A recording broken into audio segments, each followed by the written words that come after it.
Subscribe करें ज्ञानोप channel को और बेल आइकन को दबाएं लेटेस्ट एजुकेशनल वीडियोस सबसे पहले देखने के लिए।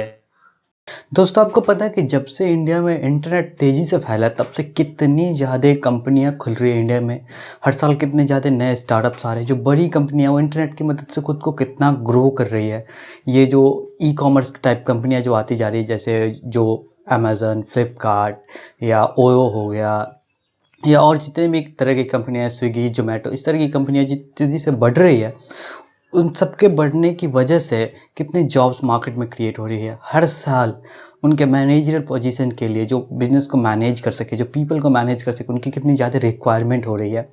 और इसी सब की वजह से बीबीए कोर्स जो है बहुत ज़्यादा डिमांडेड होता जा रहा है। आज के दौर में साल दर साल इसकी डिमांड बढ़ती जा रही है, क्योंकि हर एक कंपनी को चाहिए एक ट्रेंड आदमी जो कि मैनेज कर सके, जो चीज़ों को इम्प्लीमेंट कर सके, जो स्ट्रैटेजी को इम्प्लीमेंट कर सके। ऐसे लोगों की तादाद जो ज़्यादा होनी चाहिए। इसी वजह से क्या है कि बीबीए जो है ग्रो होता जा रहा है। साल दर साल बीबीए में हर साल वैकेंसीज़ बढ़ती जा रही है, और साल दर साल इनका कॉलेज वाइज अगर आप देखेंगे तो प्लेसमेंट का रिकॉर्ड भी बढ़ता जा रहा है, सैलरीज बढ़ती जा रही है।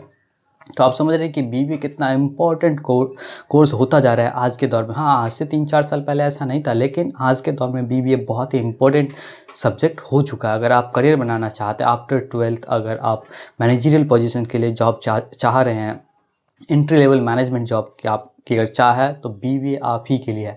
तो आज के इस वीडियो में इसी बारे में हम बात करेंगे बीबीए में एडमिशन प्रोसेस के बारे में, कि कौन कौन से तरीके जिसको आप फॉलो करते हैं तो किसी भी अच्छे बीबीए कॉलेज में आपका एडमिशन हो जाएगा। और साथ ही साथ मैं बात करूंगा एलिजिबिलिटी क्राइटेरिया का भी। तो मेरा नाम है अभिषेक, आप देख रहे हैं ज्ञानरूप। तो चलिए वीडियो स्टार्ट करते हैं।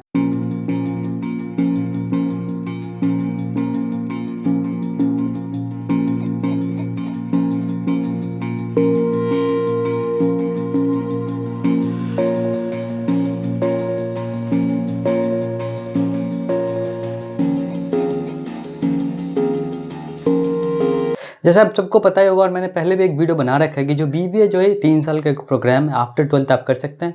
और अगर मैं एलिजिबिलिटी क्राइटेरिया की बात करूं तो बीबीए करने के लिए आपका 12th में कोई ऐसा नहीं है कि यही स्ट्रीम होगा तो ही आप बीबीए कर सकते हैं। अगर आप साइंस से हैं, अगर आप 12th कॉमर्स हैं, अगर आप 12th आर्ट्स हैं, तो भी आप बीबीए कर सकते हैं। बीबीए करने के लिए जो मिनिमम क्वालिफिकेशन की ज़रूरत पड़ती है वो आपके 12th यानी +2 में 50% मार्क्स की ज़रूरत पड़ती है। हाँ, कुछ यूनिवर्सिटीज़ में 60% भी जाता है, कुछ में उससे भी ज़्यादा जाता है, लेकिन जो मिनिमम इसकी एलिजिबिलिटी क्राइटेरिया है कि आपका 12th में 50% मार्क्स होना चाहिए। हाँ, कई जगहों पे English as a compulsory subject भी वो मांगते हैं, तो आप ये भी ध्यान रखें, क्योंकि ये आपको तभी पता चलेगा जब आप पर्टिकुलर किसी भी यूनिवर्सिटी का आप चेक कर रहे होंगे कि इसकी एलिजिबिलिटी क्राइटेरिया क्या है। तो बहुत सारे वीडियो मैंने पहले अपलोड किया, डिस्क्रिप्शन बॉक्स में जा करके आप वो देखें। लेकिन यहाँ पे बेसिकली समझने की ये बात है कि आप किसी भी स्ट्रीम से आपने 12th किया, आप बीबीए के लिए एलिजिबल हो, अगर आप 50% मार्क्स 12th में आपने कर रखा है तो। और अब बात करते हैं स्टेज 2 की, कि बीबीए में एडमिशन कैसे लें। मान लिया कि मैं साइंस से, कॉमर्स से, आर्ट्स से तो हूँ और मैंने 50% मार्क्स भी हासिल कर लिया, तो मैं बीबीए के कॉलेज में एडमिशन कैसे पाऊँ। तो एडमिशन पाने के लिए क्या है कि बहुत सारी यूनिवर्सिटीज़ जो है ये मेरिट बेस्ड एडमिशन देती है, आपके 12th के मार्क्स के हिसाब से एडमिशन देती है। आप अप्लाई करते हैं यूनिवर्सिटी में, पूरा डेटा फिल करते हैं, और उसके बाद उधर एक मेरिट लिस्ट निकलता है जिसमें जिसका नंबर सबसे ज़्यादा होता है उस हिसाब से उनका मेरिट लिस्ट तैयार किया जाता है। तो यहाँ पे क्या होता है कि अगर आपका परसेंटेज 12th में बहुत ज़्यादा है तो ये आपके चांसेस हैं कि ऐसे जगहों पे आप एडमिशन पाएँ जहाँ पे मेरिट बेस्ड एडमिशन होता है।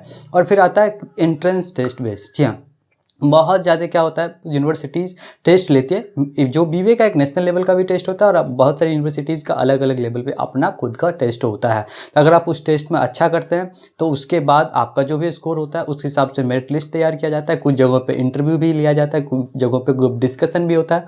तो अगर आप इन सभी चीज़ों को क्लियर करते हैं तो जा करके आप एडमिशन पा लेते हैं बीबीए में। और जैसे मैंने बताया कि जो एंट्रेंस एग्जाम्स होते हैं वो 3 लेवल के होते हैं। एक नेशनल लेवल के, दूसरे प्राइवेट यूनिवर्सिटी के होते हैं, तीसरे जो होते हैं स्टेट लेवल यूनिवर्सिटीज़ के एग्ज़ाम्स होते हैं। तो अब आपको निर्धारित करना है कि आपको कौन सा एग्ज़ाम देना है। हालांकि बीबीए के लिए इंडिया में सबसे ज़्यादा जो पॉपुलर एग्ज़ाम है, जो हर साल सबसे ज़्यादा बच्चे जिस एग्ज़ाम को देते हैं, वह यूगेट का एग्ज़ाम। ये ऑल इंडिया मैनेजमेंट एसोसिएशन के द्वारा आयोजित कराया जाता है। ये एग्ज़ाम बीबीए में एडमिशन के लिए इंडिया के अंदर सबसे बड़ा यही एग्ज़ाम है। उसके बाद भी और सारे कई एग्ज़ाम्स हैं, जैसे सिम्बायोसिस का अपना एग्ज़ाम होता है। ऐसे दिल्ली में जो इंद्रप्रस्थ यूनिवर्सिटी है उसका अपना अलग एग्ज़ाम होता है।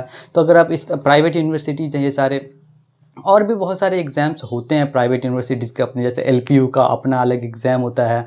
तो अगर आप जाना चाहते हैं इन प्राइवेट यूनिवर्सिटीज़ में तो उनके वेबसाइट पे जाएँ और उनका एग्ज़ाम आप दे सकते हैं। लेकिन मैं आपको रिकमेंड करूँगा कि आप यूगेट का फॉर्म तो ज़रूर ही भरें, क्योंकि यूगेट भारत के अंदर बीबीए कोर्स में एडमिशन लेने के लिए सबसे बड़ा एंट्रेंस एग्ज़ाम होता है। इनफैक्ट आप बीबीए के थ्रू बहुत सारे वेरियस जो अंडर ग्रेजुएट लेवल यानी कि आफ्टर 12 के एग्ज़ाम्स है वो कोर्सेज़ हैं वो भी कवर करे जाते हैं। जैसे आप बीएचएम के लिए जा सकते हैं बीबीए के बाद, होटल मैनेजमेंट के लिए भी जा सकते हैं, बीसीए के लिए जा सकते हैं। और हाँ, अगर एक बार आप बीबीए के एग्ज़ाम जो यूगेट आपने दिया वो क्लियर कर लेता है और आपको नहीं मालूम कि वो कौन कौन से टॉप कॉलेजेस हैं जिसके थ्रू आप यूगेट में जा सकते हैं, यानी जिस कॉलेज में आप एडमिशन लेंगे तो बहुत ही अच्छा होगा आपका, 3 साल बाद आपकी अच्छी जॉब लगेगी। बेसिकली कहने का मतलब क्या है, वो कौन कौन से टॉप 10 कॉलेजेस हैं जो बीबीए के लिए यूगेट का स्कोर एक्सेप्ट करते हैं। तो आप यहाँ जाइए और देखिए ये वीडियो। तो आज की इस वीडियो में इतना है, मिलते कल एक नए वीडियो में, कल एक नए career course and education news से रिलेटेड टॉपिक के साथ। तब तक के लिए हैप्पी लर्निंग।